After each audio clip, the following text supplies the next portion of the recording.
there are few feelings quite as traumatic as being chased.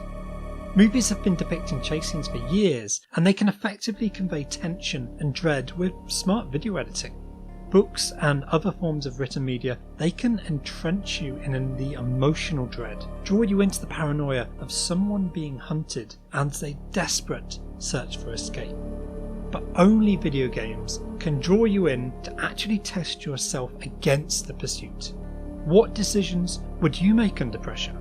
How would you cope knowing that there's something out there coming for you, that you have to move or it's going to reach you, that time's limited and the wrong move could spell doom? Video games can, when done right, provide the greatest dramatic tension of all media when it comes to replicating this feeling. My first exposure to the concept was when playing the Sandopolis Zone Act 2 on my Sega Mega Drive.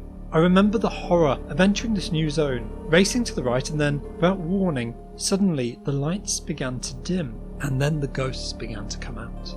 Frantically, I scrambled through the dark looking for the way out, but it just was difficult to get away from them. They were the first enemy in any Sonic game that was completely invulnerable. As long as the lights are out, these horrors with their pointed claws will hound you throughout the level. Realising with a sense of dread what was happening, I calmly switched off the Mega Drive, pulled the game cartridge out of the machine, and turned to play something else to wipe my mind clean. The stalker enemy concept is one that franchises such as Resident Evil have made great use of over the years. Several Resident Evil games create a player nemesis, a single adversary who cannot be stopped or killed, just temporarily stunned as you frantically search for a way around them. Other franchises have dipped their toes into this genre, offering up this kind of horror in their own terms. It's not the same as a stealth game, although I can see the overlap. The goal of evading a stalker enemy is not primarily to hide, although that is an option. The goal is to run. And few franchises outside of that specific horror genre have given me that feeling of dread quite as well as the 2002 Game Boy Advance title Metroid Fusion, or Metroid 4 as it christens itself once you load up the title screen. The next true sequel to the Super Nintendo critical darling, Super Metroid. It's a franchise so famous that it defined an entire genre of gaming. The Metroidvanias of this world are spaces with large, interconnected maps. They have to be limited, not quite open world, where progression is strictly handicapped by the collection of items, abilities, keys, or other ways to overcome obstacles. There had been one game in this series for the Nintendo Entertainment System, the Game Boy, and then the Super Nintendo, each respectively, all of which were extremely critically well received, to such an extent that the studio refused to work on a Metroid game for the N64 as they just didn't believe the fifth generation of gaming consoles had the power to do the series justice. Metroid has never been one of Nintendo's biggest selling franchises, but it remains an important one for them, one that any other company would be falling over themselves to exploit. It's not just the money that holds Nintendo back though. Financially, clearly they would get more return on the investment for a Mario Kart or a Smash Bros. Compared to a new Metroid game. The problem is the prestige of the team behind it. Nintendo R&D 1 had been set up by Gunpei Yokoi back in the late 1970s, and it was this team who began working on the Game & Watch handheld consoles.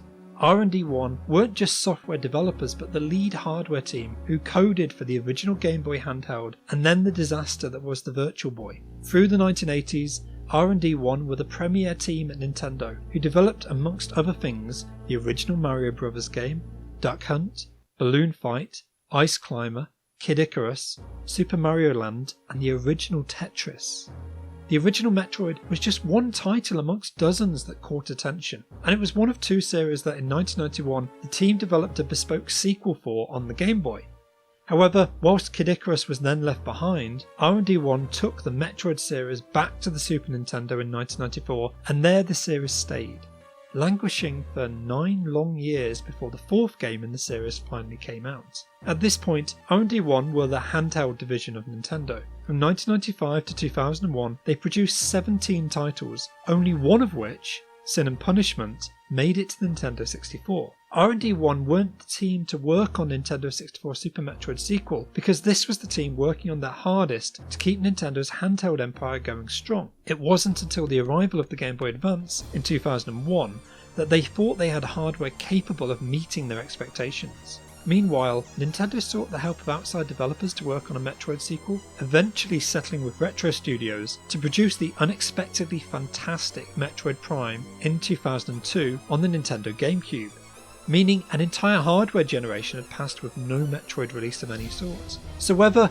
by deliberate design or an accident of timing, Metroid Prime and Metroid Fusion were both released in 2002, almost on top of one another. One an exciting first-person 3D action adventure for the GameCube, and the other a side-scrolling throwback for the Game Boy Advance. Retro Studios was an unknown at the time, a fledgling studio with no expectations for glory. However, the fact that the game was so successful then doomed Metroid Fusion to obscurity from the beginning. It didn't have to be that way. It was a quirk of the marketing that the game had almost been pitched as for the fans of the Metroid franchise who were nervous about the first-person shooter direction of the GameCube game. Fusion, they were told, was for them. The only problem was, out of the two games, I would argue it is Prime, not Fusion, that taps into the Metroidvania concept better. That thematically, if not in player controls then in player feeling, evokes the Super Metroid concept better. Because Metroid Fusion, whilst having all of the hallmarks of the earlier Metroidvania concepts, is not like the other Metroid games. Fusion is far more linear, far more clear and far more direct than its predecessors, not just because the designers were worried about new players, it does this because it has subtly shifted genres. Fusion strays into the survival action genre, where the goal of the game is not just to find your way through a confusing interconnected map, it's to make your way through it alive. Immediately, players will notice that Samus, the space bounty heroine of the franchise, has got a redesign for this outing. Gone is the bulky orange and red spacesuit, and in comes a sleeker blue and yellow design. In tandem with this, she can now move faster, grab edges, and navigate her way much more quickly through the space station labyrinth than ever before.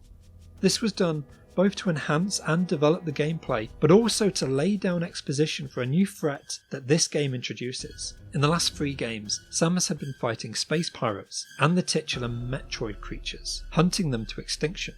However, job done, Samus must now face the brand new X-parasites. Can infect almost anything, replicating their host's physical appearance and absorbing their powers. The X-parasites steal Samus's old armour, and on the point of death from their infection, Samus is given a vaccine developed from leftover Metroid DNA. The vaccine works, but it changes Samus. She's no longer entirely human, but something new.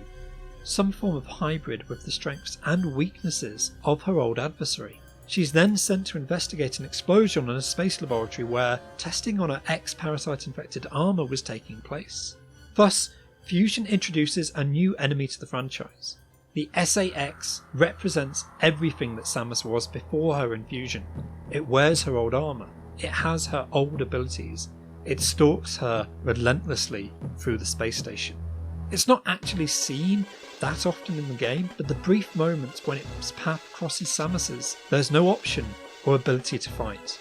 Only blinding panic as you're forced to hairtail Samus away from it and out of danger as quickly as possible. However, outside of these encounters with the SA-X, there's a lot of this game that is familiar. Doors must be shot to open them, there are weapon upgrades, ability unlocks, and some doors require missiles or other special shots to force them open. The map has a clear progression route, with boss battles at key stages as you work your way back and forth across the station, occasionally retreading your steps armed with new abilities to find secret paths that were unreachable before. But rather than leaving you to explore, the game pushes you from destination to destination with new to the series dialogue cutscenes, often providing the map in advance rather than letting you discover it for yourself. The game has one clear hub area and several distinct spokes with little opportunity to travel between them.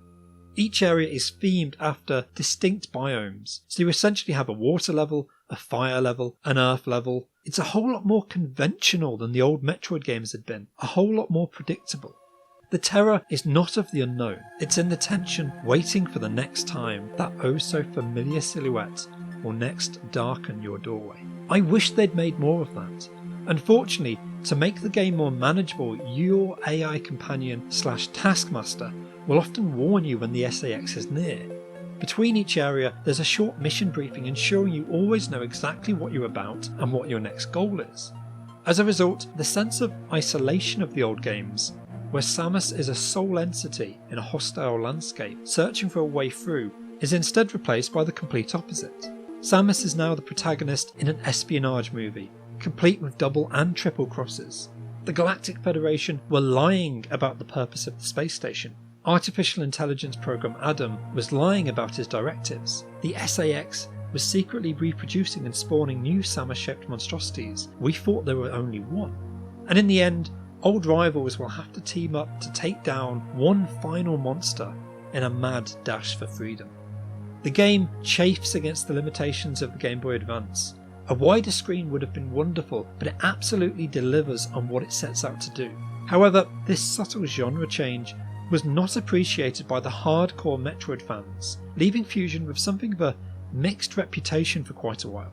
It had critical acclaim, but it only just sneaked into the top 25 best-selling Game Boy Advance titles.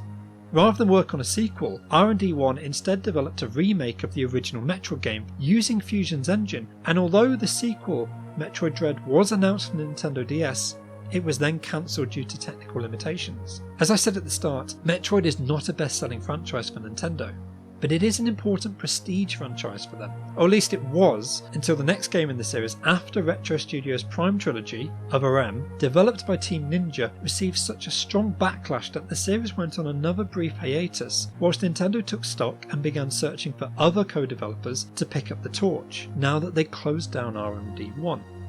Eventually, in 2017, Mercury Steam, a Spanish development company, were given the chance to remake the Game Boy title, and they released Samus Returns for the 3DS. With Mercury Steam on board, almost 20 years later, Yoshio Sakamoto was able to revive the Metroid Dread title for the Nintendo Switch and double down on the stalker enemy concept that he developed right here in Metroid Fusion.